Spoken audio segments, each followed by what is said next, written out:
Let's see. All right. Awesome possum. Okay.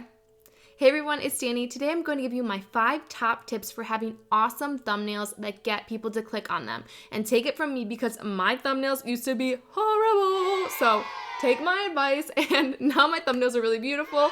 And so don't do what I did when I first started my channel. Do these things and you will get way more clicks. Number 1 is less is more. Let's take a look at my old videos. I was trying to get all these words on here. Not the way to go. Make sure you use as little words as possible in order to get your point out and intrigue your audience about your video. Remember, you can always have more words in your title and in your description. So you can have more words in your title that describe what the video is about. So just make sure that the thumbnail gives a clear idea of what it's about, but it doesn't need to have all the words in it. Also, that being said, because you have a short title in your thumbnail, make sure that you make the words very large so that they can be read far away, because a lot of times when people are scrolling, the thumbnails are going to be quite small. So you're going to want the words to be big, and I highly recommend to have a border on those words to make them stand out even more. So I always use black and white for mine and have a border behind to make the words really pop. And that's something you can easily do in Canva, whether you have the free version or the pro version. I use the pro version of Canva. I think it's super worth it, but for the longest time when I first started my company, I just had the free version of Canva. You can do so much in it. Highly recommend it. Check out these tutorials I have on Canva if you'd like to get more acquainted with it. Now, my third tip is to make sure that your words are on the left side. This is something that I didn't think about for a long time, but if you see when you scroll, look at these things that are on the right-hand side of the video. Because that's there, you want to make sure that your words are on the left-hand side so that they don't ever get cut off and people can read them really easily, because a lot of people will click on videos as they're scrolling through the smaller thumbnails. Number 4, and I think number 4 is the most important tip, make sure your face is in the thumbnail. Now, this is psychology. A university did a study on Instagram photos, and they found that photos with people's faces in them were 38% more likely to get likes and 32% more likely to get comments on them. And so this also applies to YouTube and thumbnails as well. People are attracted to faces. So people are more likely to click on a thumbnail that has a picture of somebody's face, especially with a lot of emotion, than just words. Something that's really easy to forget is to get a picture of yourself for the thumbnail, either before or after you're done filming your video. You could just use a stock photo and take a bunch of photos at once and then upload them to Canva and have those to use, but I like to change it up and have it be what I look like for that video to be the cover photo so that people aren't surprised at what I look like when they click in. That's generally what I do. If you forget though, you can always just take a still from the video. So sometimes I forget and then I just take a still and I'll screenshot it and then add it to Canva too. So that's always something you can do if you forget, because sometimes it's easy to forget.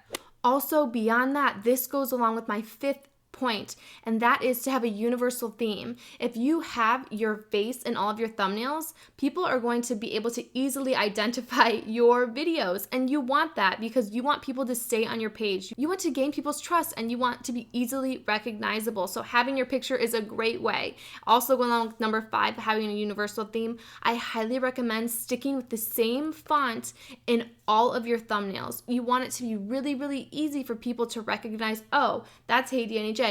Oh, that's so-and-so. And you'll notice a lot of your favorite YouTubers all do this, where they have brands that are really recognizable and they always use the same fonts and their faces are always in those thumbnails. So those two sort of go hand in hand. I also recommend that you stick to 1 to 3 colors for your thumbnails.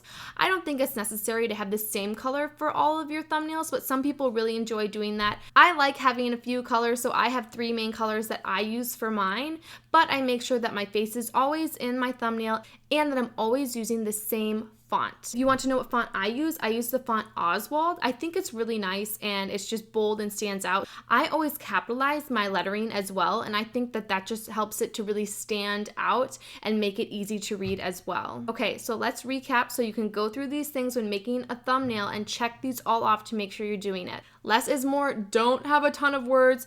Just enough to get your point across and entice your audience. Make sure your words are big with a border or bold lettering. Also, make sure your words are on the right side so that your words don't disappear when YouTube's little tags come up. Use your face and add those like, ooh, ah, those crazy expressions. The more crazy, the better. Not really, I guess, but have some lovely facial expressions to get more clicks, because psychology.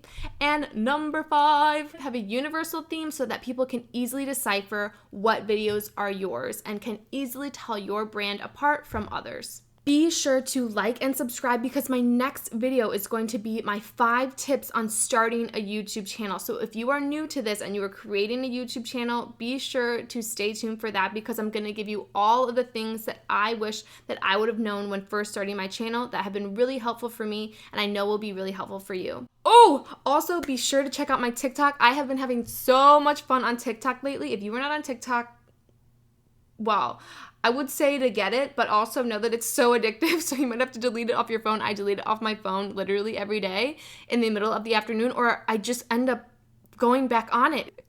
So go follow me on TikTok and be sure to subscribe for my next video. All right, everybody, have an awesome day. See you next time. Ooh, you know what? I'm going to put one of my TikToks right here because I'll just show you how fun it is. So enjoy this TikTok by me, and I will see you next time. Yeah, it's when you buy something for your business and the government pays you back for it. Oh, and who pays for it? Nobody. You write it off. Who writes it off? I don't know. The write-off people. What?